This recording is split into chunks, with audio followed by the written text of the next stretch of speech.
Hello everyone, welcome to PES classes and this is Varun Mahajan. तो चलिए शुरू करते हैं हमारा आज का लेक्चर। तो आपको पता हम 3 in 1 सीरीज़ हमने कंटिन्यू की है। तो कल जो 3 in 1 था उसमें हमने क्या डिस्कस किया था।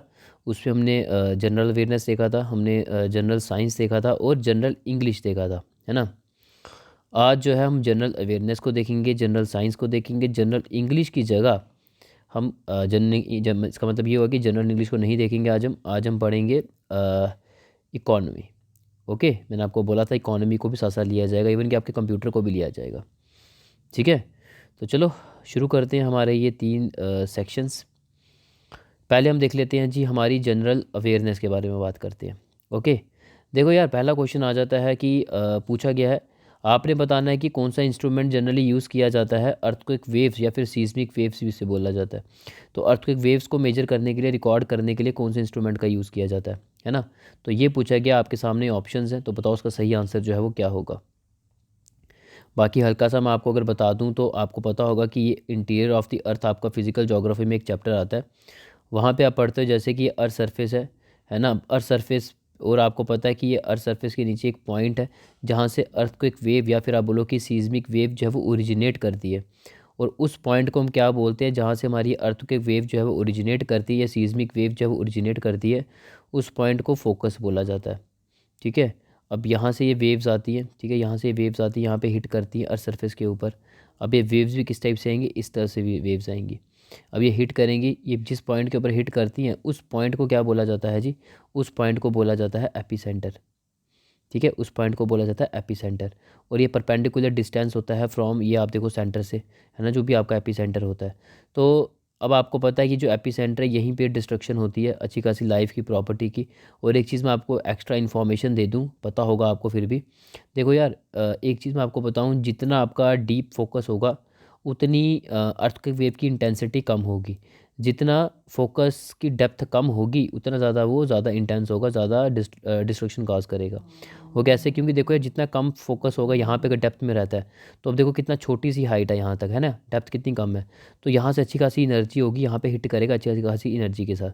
बट यहाँ पे अगर हम बात करें, दूर है, यहाँ तक वेव को आते आते जो है उसकी एनर्जी जो है कहीं हद तक जो है वो ख़त्म हो जाएगी, है ना। कहीं हद तक एनर्जी ख़त्म हो जाए, यहाँ तक जब हिट करेगा तो आप बोलोगे डिस्ट्रक्शन होगी लाइफ की, प्रॉपर्टी की, बट उतनी नहीं होगी जितनी कि हम बात करें जो आपको शैलो फोकस में देखने को मिलती है ना।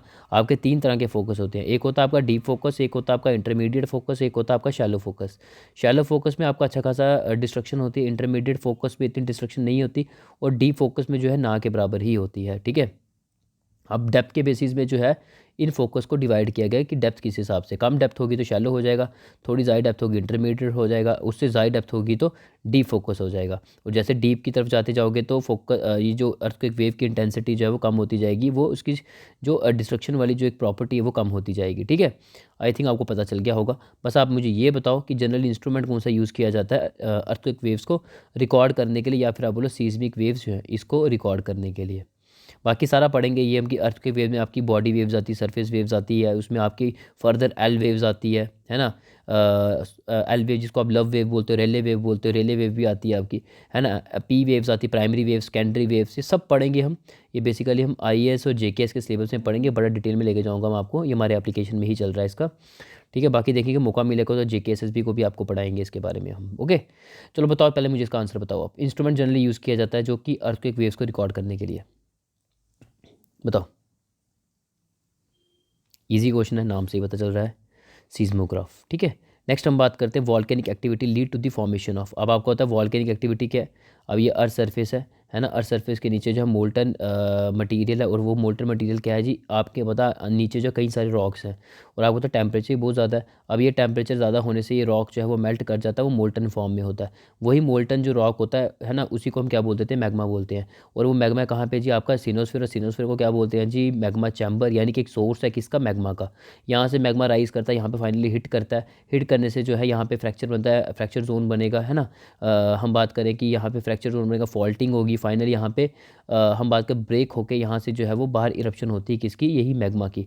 बट एक चीज़ मैं बता दूँ, अर्थ सरफेस के अंदर जो हमारा मोल्टन मटेरियल को मैग्मा बोला जाता है, अर्थ सरफेस के बाद वही मैग्मा हमारा क्या बन जाता है, लावा के नाम, उसको लावा का नाम दिया जाता है। ठीक है, वो क्यों? क्योंकि आपको पता है कि अर्थ सरफेस के अंदर जो हमारा मोल्टन ये जो मैटर है, ठीक है, इसके अंदर आपको पायरोक्लास्टिक मटेरियल देखने को मिलता है, एशिस देखने को मिलते हैं। जैसे हम बात करें इसमें आपको जो है मिनरल्स देखने को मिलते हैं, सॉलिड देखने को मिलते हैं। बट यही चीज़ जब बाहर आती है तो गैशियस मैटर जो है वो रिलीज़ कर जाता है due to the light weight, और बाकी जो आपका सॉलिड मिनरल जो भी पायरोक्लास्ट मटेरियल है वो सब यहाँ पे डिपॉजिट होकर फाइनली सॉलिडिफिकेशन होती है इसकी, और वो हम बात करेंगे वो क्या है जी, आपका एक लावा है, उसकी सॉलिडिफिकेशन हुई है। ओके, तो चलो ये हम डिटेल में देखेंगे, हमारा ये कोर्स जो एप्लीकेशन का वहाँ पे हम डिस्कस कर ही रहे हैं, तो यहाँ पे ज़रूरत नहीं है आपको JK SSB में इतना जानने की। बट आप मुझे ये बताओ सिर्फ कि volcanic activity that lead to the formation of, क्या होता है?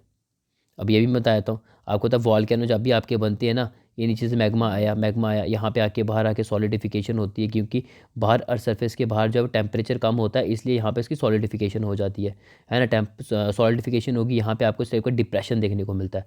ये जो आपको इस टाइप का डिप्रेशन देखने को मिलता है ये हॉलो होता है, बिल्कुल डेप्थ में होता है। ठीक है, बाकी पिक्चर गूगल में भी देख सकते हो ये। इसी टाइप के डिप्रेशन को हम क्या बोलते हैं, क्रेटर बोलते हैं। यहाँ पे क्या होता है, पानी रेनफॉल वगैरह उसका पानी आ गया। अब पानी आने से क्या होगा, यहाँ पे पानी जम जाएगा, है ना। तो यहाँ पे पानी जम जाएगा, यहाँ पे क्या बना देगा, एक लेक्स बना देगा, है ना, लेक्स बन जाएंगी। और एक चीज़ मैं आपको बताऊँ, जो क्रेटर लेक्स बनती हैं, ये क्रेटर लेक्स हमेशा के लिए नहीं होती, इसका पानी इवेपोरेट भी करता है। क्योंकि आपको पता है नीचे से मैग्मा जो है वो बार बार राइज करता ही जाएगा, किसी टाइम पे आकर फिर से वो राइज करेगा, यहाँ पे फिर से हीट जनरेट होगी, हीट जनरेट से ये जो वाटर यहाँ पे डिपॉजिट हुआ था ये क्या होगा, इवेपोरेट होकर फाइनली जो है वो इवेपोरेशन होकर बाहर चला जाएगा। ठीक है, यहाँ पे ड्राई हो जाएगा, फिर से यहाँ पे पानी आएगा रेनफॉल की फॉर्म में, और यहाँ पे फिर से जमा होगा और फिर से लेक्स बनती हुई देखने को मिलेंगी, और उसी लेक्स को हम क्या बोल देते हैं जी, क्रेटर लेक्स बोलते हैं। ठीक है, तो आई थिंक आपको समझ आ गया होगा कि वॉल्केनिक एक्टिविटीज़ किसकी फॉर्मेशन करती हैं, क्रेटर लेक्स। ओके, चलो नेक्स्ट चलते हैं। ऐसे तो मैं डिटेल में आपको पढ़ाना चाहूँ ना, मैं पूरी क्लास ले जाऊँगा, लेकिन क्या चीज़ है, उतनी ज़रूरत नहीं है आपको JK SSB के लिए। ठीक है, एक बच्चे ने बोला था, कमेंट आया था कि सर आप थोड़ा डिटेल और पढ़ाया करो। यार देखो, पढ़ाने में तो मैं आपको इतना पढ़ाऊंगा, आप पढ़ने वाले बनो बस। ठीक है, मैं इतना पढ़ाऊंगा आप लोग थक जाओगे, लेकिन चीज़ क्या है, उतनी रिक्वायरमेंट भी होनी चाहिए ना। आपका एग्जाम जो है JK SSB फा है सिर्फ। अगर मैं यहाँ पे डिस्कस करने लग जाऊँगा, मैं IAS JKS का पूरा सिलेबस यहाँ बैठ जाऊँगा करवाने के लिए, तो वो आपकी वही सेशन होगा। ठीक है, तो आपकी जो MCQ सीरीज़ है ये यहीं पर रह जाएगी। तो इसलिए मैं आपको वही चीज़ बोलता हूँ, अगर पढ़ाने की बात आएगी तो बड़ा कुछ पढ़ा दूंगा, लेकिन उतनी रिक्वायरमेंट होनी चाहिए एग्ज़ाम के लिए। ओके, ये बेसिकली MCQ सीरीज़ है, जो ऑब्जेक्टिव है, जो गोल है सीरीज़ का, मैं वही चीज़ को फुलफ़िल कर रहा हूँ, ताकि आपकी रिवीजन देखूँ कितना आपने अभी तक जो पढ़ा हुआ है वो आपको आता है। बाकी नई सीरीज़ में आप लोगों ने JK SSB का टाइम मिलता है, अगर लेकर आऊँगा, जैसे नैब तहसीलदार हो गया, ठीक है, वो जब सीरीज़ आएगी तो वो मैं आपको अपने हिसाब से पूरा एक डिटेल वैसा लेके जाऊँगा। ठीक है, क्योंकि ये फा जो एग्ज़ाम है ये मैंने तो आपको पढ़ाया नहीं है, आपने आगे पीछे किसी यूट्यूब चैनल से पढ़ा हुआ है ना। अब उनसे आपने पढ़ा होता, बस आपको मैं MCQ के थ्रू बता रहा हूँ कि आप अपने आप को रिवाइज़ करके बताओ। जब मैं चीज़ें आपको पढ़ाऊँगा फिर मैं अपने हिसाब से आपके MCQ वैसे ही सेट करूँगा जैसे मैंने आपको पढ़ाया हुआ है। ओके, इसलिए ये बेसिकली उस बच्चे को मैं वही चीज़ बोल रहा हूँ कि यार बस पढ़ो अभी, जिस टाइप से मैं ले रहा हूँ। ज़्यादा अगर डिटेल लेकर जाऊँगा तो बस एक ही क्लास हो पाएगी, आपकी आगे क्लासेस जो है वो नहीं चल पाएंगी। ठीक है, चलो आगे चलते हैं। सुनामी बताओ, अगर ज़्यादा डिटेल आपने देखना तो एप्लीकेशन में जाओ, वहाँ पे आपको दिख जाएगा कितना डिटेल कोर्स चल रहा है हमारा IAS KS का। बताओ सुनामी जो है, सुनामी क्या चीज़ है बताओ।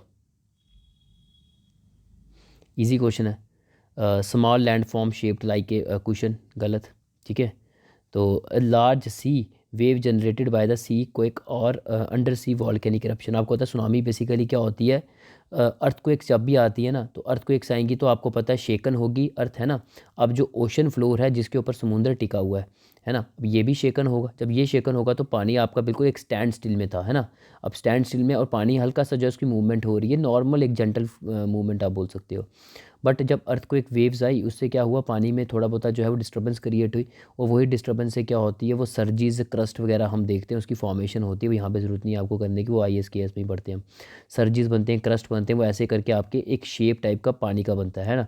वो बार बार पाइलअप होता रहता, पाइलअप होता रहता, और वो हाइट पे पानी आता रहेगा आता रहेगा। यहाँ पे आपका कोस्टल रीजन है, और यहाँ पे आके फिर वो फाइनली जो है वो यहाँ पे गिरता है, और हम बात करेंगे कि वही आपकी जो है सुनामी होती है। ओके, और एक चीज़ मैं आपको एक छोटी सी एक एडवाइस दूंगा, कभी भी आप समुंदर वाली जगह जाओ, ठीक है, समुद्र वाली जगह जो जब भी सुनामी आएगी ना, आप एक चीज़ नोट करना, पानी जो है ना, सपोज करो ये आप कोस्टल रीजन है, ठीक है, ये मैं आपको हल्की सी एडवाइस, आपके सिलेबस में नहीं है बट आपको मैं एडवाइस दे रहा हूँ, ये चीज़ कभी भी आप समुद्र वाली साइड जाओ, ठीक है, वहाँ पे अगर आपको दिखे पानी ना थोड़ी देर के लिए पीछे जाता है, एक चीज़ नोट करना, पानी थोड़ी देर के लिए पीछे जाएगा, फिर पानी जो है सीधा आता है और वही सुनामी होती है। और आपको ये मान कर चलो कुछ मिनट का, मान कर चलो 4-5 मिनट का टाइम मिलता ही है आपको, 4-5 मिनट का टाइम मिलेगा। उस समय जैसे पानी आपको दिखे ना, पानी पीछे को गया है, साथ ही यहाँ से भाग जाना और बिल्कुल ही एक डाउन रीजन वाली साइड चला जाना, ठीक है, जिससे क्या होगा। और ये चीज़ है क्यों, क्योंकि मैं इसलिए आपको बोल रहा हूँ, ये पानी थोड़ी देर के लिए 4-5 मिनट के पीछे जाता है, फिर से पानी जो है वो वापस आता है, और वही जो पानी वापस आता है फिर वो अच्छा खासा वॉल्यूम होता है। तब तक अगर आप नहीं भागे होंगे यहाँ से, इस पर्टिकुलर रीजन से, फिर मुश्किल है भागना, क्योंकि इसकी स्पीड इतनी होती है और इतना वॉल्यूम होता है इस पानी का, आप भाग ही नहीं सकते। इसलिए वो 3-4 मिनट का टाइम मिलता है, उस समय भाग जाओ, जैसे आपको पानी दिख रहा है पीछे कोई गया है और फिर से पानी वापस को आता है, वही आपकी सुनामी होती है, ठीक है। तो भाग जाओ, जहाँ पे भी आपको लग रहा है कि आप सेफ़ हो वहाँ पे आप जा सकते हो, ठीक है। तो एक छोटी सी इन्फॉर्मेशन आपको दी है जो कि आपके काम आ सकती है। चलो देखते हैं आगे। हाँ सुनामी, हाँ इसका सही आंसर क्या रहेगा, ऑप्शन बी, ठीक है, मैंने आपको बता ही दिया ये।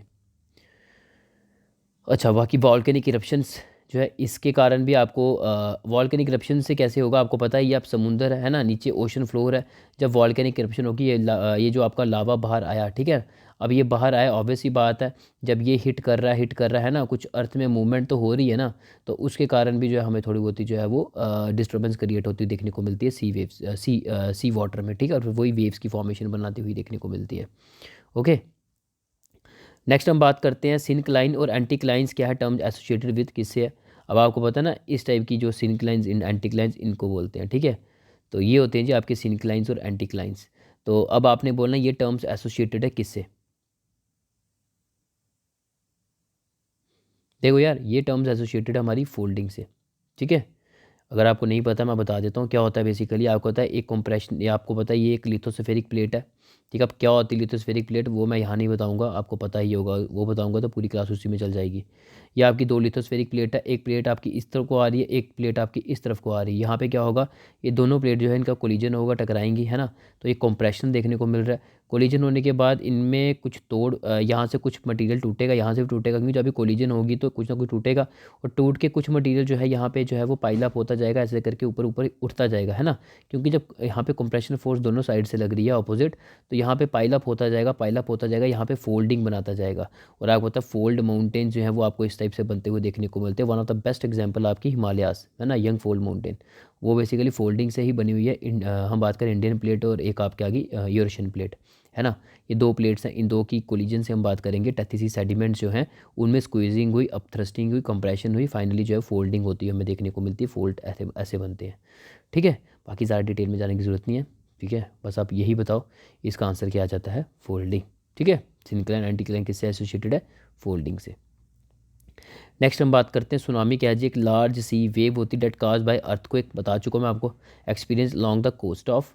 तो आपको पता है सुनामी एक लार्ज सी वेव होती है जो कि अर्थक्वेक के कारण हमें देखने को मिलती है, और ये कोस्टल रीजन में देखने को सबसे ज़्यादा कहाँ पे सुनामीज आती है, कहाँ पे अर्थक्वेक का इफेक्ट हमें जो है सी वाटर पे देखने को मिलता है, बताओ। इजी क्वेश्चन है, पता होगा सबको, और जनरली आप न्यूज़ में भी देखते ही रहते हो यार। जापान, सबसे ज़्यादा सुनामीज आती है यहाँ पे। नेक्स्ट हम बात करते हैं movement inside the earth crust is studied by.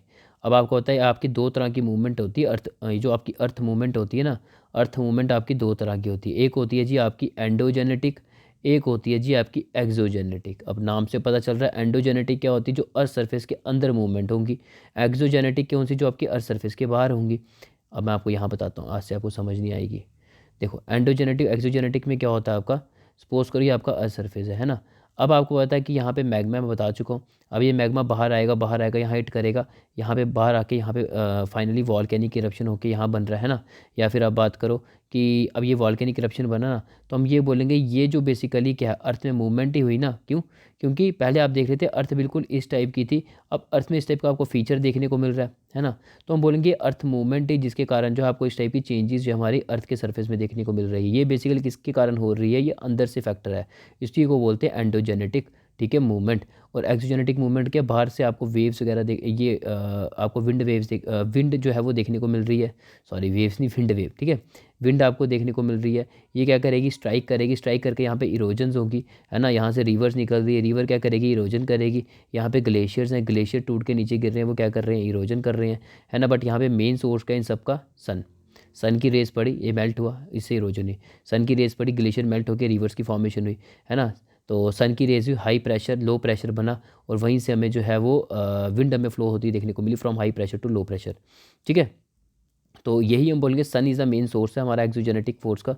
तो हमने ये देखा एक्सोजेनेटिक फोर्सेस, एक्सोजेनेटिक मूवमेंट क्या होती है, ऐसे फैक्टर जो कि हमारे अर्थ के बाहर हैं, जिससे हमारे सरफेस के ऊपर चेंजेस आ रही हैं, क्योंकि वही जो हमारा ये जो इस टाइप का हमारा वॉल्केनिक बना था फीचर, इसकी वजह बार बार जो है ये स्ट्राइक करेगी, तो ये यहाँ से टूटेगा कटेगा, है ना। अब जो उसकी शेप थी, शेप में चेंजेस देखने को मिल रही है ना, तो हम बोलेंगे जोग्राफिकल फीचर में हमें चेंजेस देखने को मिल रही है, वो भी किसके कारण, बाहर का जो फैक्टर हमारे अर्थ सरफेस के, और अंदर का जो हमारे फैक्टर है अर्थ सरफेस के, उनके कारण भी हमें जो है फीचर्स में चेंजेस देखने को मिलती है। उसको बोलते हैं एंडोजेनेटिक मूवमेंट, उसको बोलते हैं एक्सोजेनेटिक मूवमेंट। बाकी समझ आया, अच्छी बात है, नहीं समझ आया कोई बात नहीं, ये सब बहुत डिटेल में है, यहाँ पे हम पढ़ेंगे नहीं, वो आईएएस के लिए ही हम पढ़ते हैं, यहाँ पे नहीं पढ़ते हम, ठीक है। बाकी छोड़ो, अगर समझ आ गई अच्छी बात है, नहीं आई तो छोड़ो उसको। बाकी बताओ जी, मूवमेंट क्या है जी इनसाइड द अर्थ क्रस्ट, मैं आपको बता चुका हूँ, तो बाकी इसको स्टडी किसके द्वारा किया गया है बताओ। बताओ। सीस्मोलॉजी, ठीक है। नेक्स्ट हम बात करते हैं material that come out of volcano at the time of eruption. मैं बता चुका हूँ पहले ही आपको कि कौन सा मटेरियल बाहर आता है जब वॉल्केनिक इरप्शन होती है, ठीक है। मतलब अर्थ सरफेस है, यहाँ से मैग्मा बाहर आया, यहाँ पे हिट किया, हिट करने के बाहर जो है आपका मोल्टन मैटर आता है, यहाँ पे आपका मैग्मा, यहाँ पे आपका लावा बन जाता है, या इसकी सॉलिडिफिकेशन होती है। इस समय कौन सा मैटर जो है ये अंदर से जो है वो बाहर को लेकर आता है, बताओ। बताओ सही आंसर क्या होगा इसका, 7वां क्वेश्चन है। बता चुका हूँ, सॉलिड लिक्विड गैशियस मैटर सब अपने साथ जो है लेकर आता है ये, ठीक है। फिर हम बात करते हैं टेक्टोनिक फोर्स जो है वो रिलेटेड है जी with the building of various features of. तो टेक्टोनिक फोर्सेस आपको पता ही है ना। अब टेक्टोनिक फोर्सेस पता है टेक्टोनिक फोर्सेस से क्या चीज़ें हमें बनती हुई देखने को मिलती हैं। टेक्टोनिक फोर्सेस क्या है, ये जो आपकी लिथोस्फेरिक प्लेट जो है उस, या तो फिर वो दोनों में कंप्रेशन होगी, या लिथोस्फेरिक प्लेट जो डाइवर्ज अवे करती है फ्रॉम ईच अदर, या लिथोस्फेरिक प्लेट जो है वो हम बात करें दो जो है वो सेम साइड पे जाती हैं ऐसे स्लाइड करते, या फिर एक इधर को जाएगी एक इधर को जाएगी, ठीक है। तो यही बोला गया, इन टेक्टोनिक फोर्सेस से हमें जो है वो किस टाइप के फीचर्स जो है बनते हुए देखने को मिलते हैं। क्या अर्थ सरफेस बनता हुआ देखने का, अर्थ क्रस्ट देखने को मिलता है, माउंटेन या ओशन फ्लोर क्या बनता हुआ देखने को मिलता है, बताओ। क्वेश्चन नंबर क्या है ये, 8th। बताओ।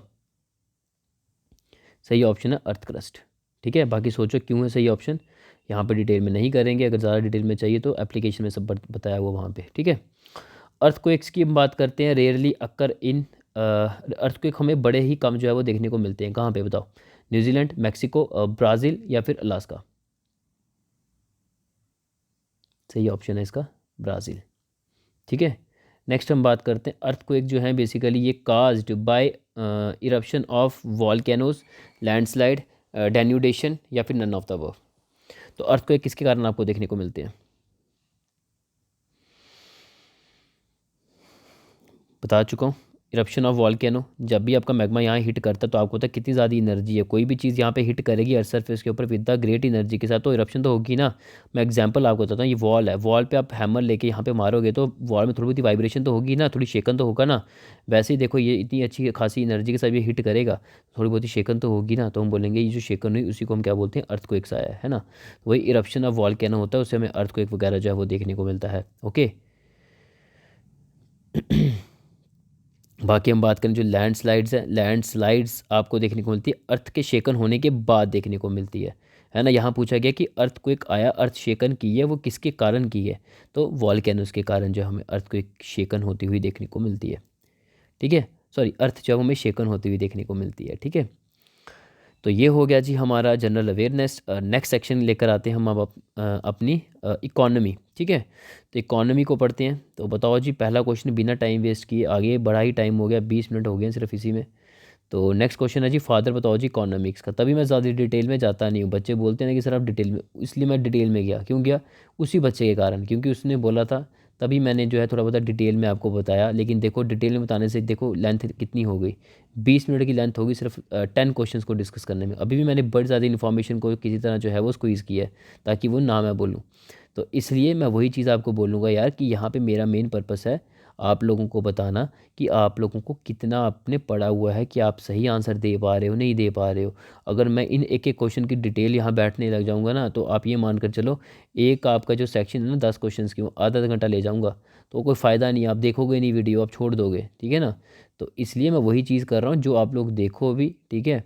तो इसलिए मैं यही चीज़ बोलूँगा, जैसा मैं कर रहा हूँ अभी करते चलो, ओके। तो बाकी अब नई सीरीज जब मैं आप लोगों के साथ लेकर आऊँगा कोई JK SSB की, उस समय हम जो है पूरा डिटेल में पढ़ेंगे, तब आप देखना कितना डिटेल में आपके लेके जाता हूँ इसमें, ठीक है।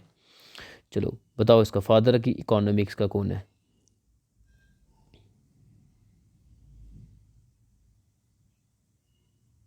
Adam Smith. ओके, नेक्स्ट हम बात करते हैं इंडियन इकोनॉमी क्या है जी, बताओ। मिक्स्ड इकोनॉमी, आपको पता है एक होती है जी आपकी कैपिटलिस्ट इकोनॉमी, एक होती है जी आपकी सोशलिस्ट इकोनॉमी, एक होती है जी आपकी मिक्स्ड इकोनॉमी। कैपिटलिस्ट इकोनॉमी क्या होती है? वही इकोनॉमी जहाँ पे हम बोलेंगे कैपिटल जो क्लास है वो हम बोलें प्रिवेल करती है, जैसे कि अब अमेरिका देख लो, है ना। वहाँ पे कैपिटल वहाँ पे चीज़ों को जो भी बनाया जाता है फॉर द प्रॉफिट मेकिंग के लिए बनाया जाता है ना। और सब कुछ जो भी कंट्रोल होगा कैपिटलिस्ट क्लास करेंगे। सोशलिस्ट इकोनॉमी क्या होती है? जहाँ पे सोशल सेक्टर जो है, या फिर आप बात करो कि जहाँ पे जो चीज़ों को बनाया जाता है, यहाँ पे सारा कंट्रोल जो है वो किसका होगा? गवर्नमेंट का होगा, ठीक है। तो गवर्नमेंट का कंट्रोल होता है, यहाँ पे कैपिटल जो है उसका कंसेप्ट ही नहीं होता, ठीक है। जैसे आप सोशलिस्ट की एग्जांपल जो है वो USSR कर सकते हो, ठीक है। अब हम बात करूँ जैसे कि आप मिक्स्ड इकोनॉमी की हम बात करें, तो मिक्स्ड इकोनॉमी कहाँ देखने को मिलती है? इंडिया में देखने को मिलती है। यहाँ पे हम ये बोलेंगे कि कुछ चीज़ें जो है वो प्राइवेट सेक्टर भी बनाता है, कुछ चीज़ें जो है वो गवर्नमेंट ने भी अपने हाथ में रखी होती है ना। तो उसको बोलते हैं मिक्स्ड इकोनॉमी बोलते हैं। यहाँ पे जो है सारी प्राइवेट ने अपने हाथ में रखी है, यहाँ पे जो गवर्नमेंट सारी अपने हाथ में रखी है, यहाँ पे दोनों का मिक्सचर हमें देखने को मिलता है। तो इंडिया की कौन सी इकोनॉमी है? मिक्स्ड इकोनॉमी, ठीक है। नेक्स्ट हम बात करते हैं मिक्स्ड इकोनॉमी जो है मीन्स इकोनॉमी वेयर, तो मैं बता चुका हूँ आपको, वही क्वेश्चन को पूछा हुआ है, ठीक है। देखो कुछ इन्फॉर्मेशन होती है, मैं आपको पहले ही बताया था, क्वेश्चन आपका बाद में वो आ जाता है, ठीक है। बताओ मिक्स्ड इकोनॉमी जो है उसमें किस टाइप की इकोनॉमी है? बता चुका हूँ, को एग्जिस्टेंस होता है पब्लिक सेक्टर और प्राइवेट सेक्टर, है ना। पब्लिक सेक्टर यानी गवर्नमेंट और प्राइवेट प्लेयर्स दोनों जो है साथ मिलके जो है वो चीज़ों को जो है वो प्रोडक्शन में काम लाते हैं, ठीक है। तो चीज़ों की जो भी प्रोडक्शन होगी दोनों सेक्टर का हमें देखने को मिलता है। जैसे आप एग्जाम्पल देखो, रेलवे हमारे यहाँ पे देख लो, रेलवे किसके हाथ है? गवर्नमेंट के हाथ है ना, प्राइवेट के हाथ थोड़ी ना। अब प्राइवेट सेक्टर की मैं बात करूँ तो यहाँ पे आपको प्राइवेट सेक्टर कितने सारे देखने को मिलते हैं, है ना। अब आप देख लो जैसे कि हम कम्युनिकेशन सेक्टर देख लो, है ना। अब जैसे जियो देखो आप, है ना, ये अब प्राइवेट प्लेयर्स हैं, है ना। अब देख लो टाटा देख लो, है ना। तो कई सारे प्राइवेट प्लेयर्स आपको देखने को, तो यहाँ पे क्या देखने को मिल रहा है? हम बात करें प्राइवेट सेक्टर और पब्लिक सेक्टर, यानी कि गवर्नमेंट और प्राइवेट प्लेयर दोनों मिलके जो है वो चीज़ों की प्रोडक्शन जो है इनके कंट्रोल में होती है, ओके। नेक्स्ट आता है, पूछा गया इंडिया की इकोनॉमी प्लानिंग जो है can not be set to be, बताओ।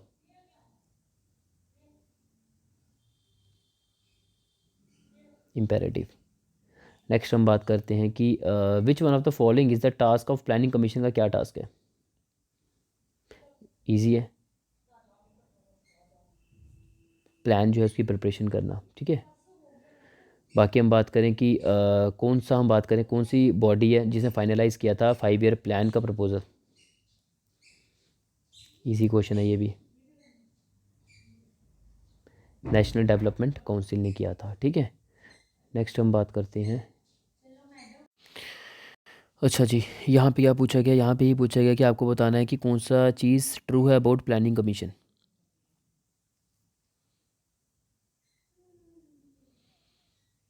प्लानिंग कमीशन एक एडवाइजरी बॉडी है, ठीक है। नेक्स्ट हम बात करते हैं इकोनॉमिक सर्वे जो है किसके द्वारा पब्लिश किया जाता है?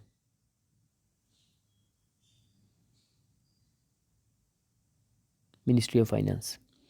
नेक्स्ट हम बात करते हैं कि चेयरमैन बताओ जी प्लानिंग कमीशन ऑफ इंडिया के कौन होते हैं? ईजी है, इंडियन पॉलिटी में भी पढ़ते हो आप, prime minister of India. Next हम बात करते हैं डिप्टी चेयरमैन प्लानिंग कमीशन के कौन होते हैं? चलो ये क्वेश्चन आप लोगों के लिए, ये मुझे आप आंसर कमेंट में बताओगे कि प्लानिंग कमीशन के डिप्टी चेयरमैन कौन होते हैं, ठीक है। ये मुझे आप क्वेश्चन कमेंट में बताओगे, A B C या D, ओके। ये सब बताएंगे, जो जितने बच्चे देख रहे हैं वीडियो सब बताएंगे। तो चलो यहाँ से हमारा इकोनॉमी कंप्लीट हो जाता है। नेक्स्ट सेक्शन हमारी अब आती है जनरल साइंस की। अच्छा जी, यहाँ पूछा गया पहला क्वेश्चन आपका, इलेक्ट्रॉन माइक्रोस्कोप को डिस्कवर किसके द्वारा किया गया था, बताओ।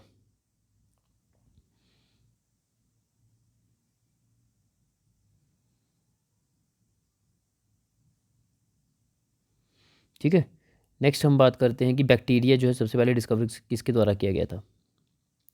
बैक्टीरिया सबसे पहले डिस्कवर किसके द्वारा किया गया था।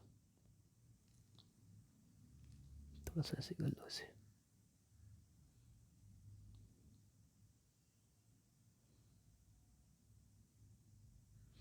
ठीक है, नेक्स्ट आ गया जी, लार्जेस्ट इकोसिस्टम अर्थ का, उसको क्या बोला जाता है।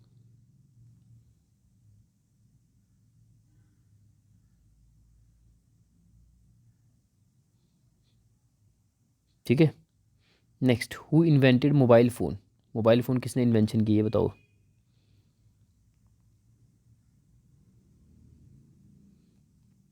ठीक है, मार्टिन कूपर। नेक्स्ट आ गया जी, आप बताओ ये पर्टिकुलर जो पर्सनैलिटी है जिसने इन्वेंट क्या किया है, एक्सरे, तो ये कौन सी कंट्री से बिलोंग करते हैं। क्वेश्चन नंबर क्या है, क्वेश्चन नंबर 5 ये बताओ।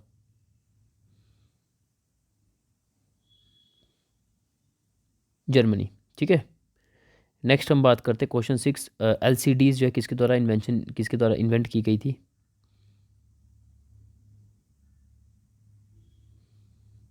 ओके, सेवन्थ आया था, बताओ जी, which of the following that is used as fuel के तौर पे जिसको यूज़ किया जाता है न्यूक्लियर पावर स्टेशन में। तो ये इजी क्वेश्चन है यार, इसमें टाइम देना बनता ही नहीं है, पता होगा सबको। थोरियम, तो थोरियम जनरली यूज़ किया जाता है एज ए फ्यूल के तौर पे न्यूक्लियर पावर स्टेशन में। अब यहाँ पूछा गया कि बताओ जी, लेज़र, कौन सी laser type that is use की जाती है हमारी लेज़र प्रिंटर में, बताओ। Semiconductor laser. ठीक है, sorry, dye laser, dye laser ये नहीं है, डाई लेज़र। ठीक है, नाइन्थ क्वेश्चन देख लेते हैं। विच one of the following petroleum refinery product has the lowest boiling point, बताओ।